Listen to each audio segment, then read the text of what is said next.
Hi, in the last session, we talked about the mini slots and preemptive scheduling.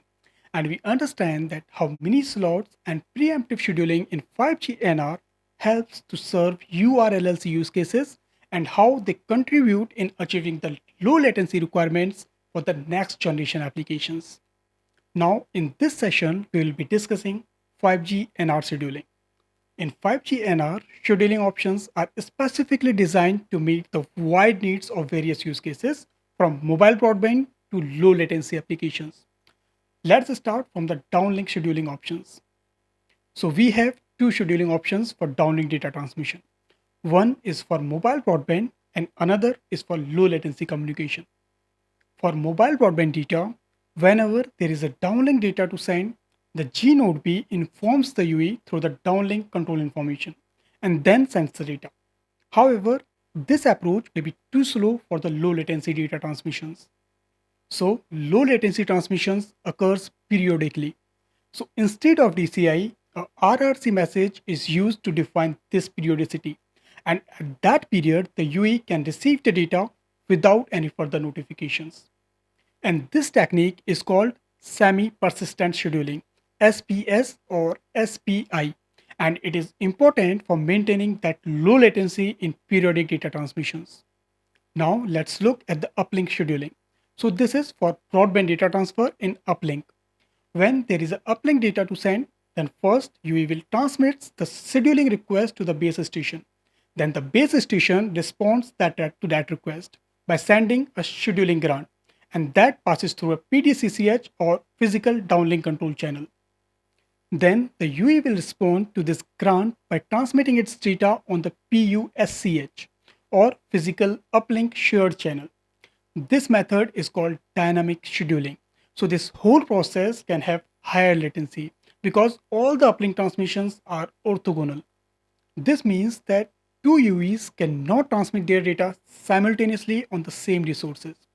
This is needed so that uplink transmissions do not interfere with each other, and hence each UE is assigned by a unique resources.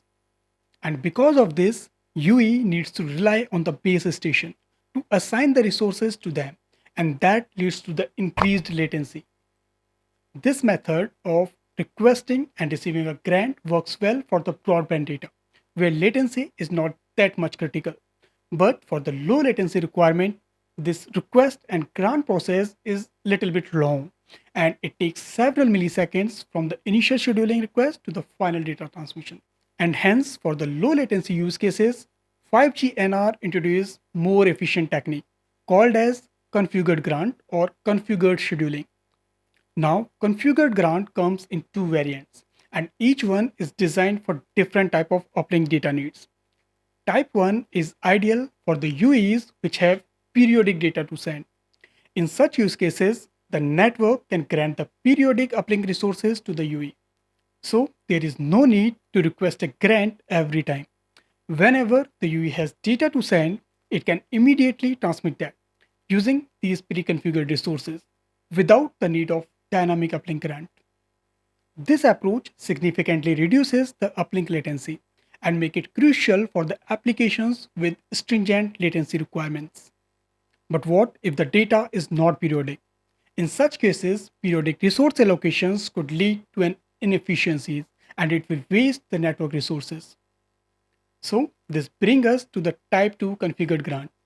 With type 2, uplink resources are still granted periodically, just like we discussed in type 1.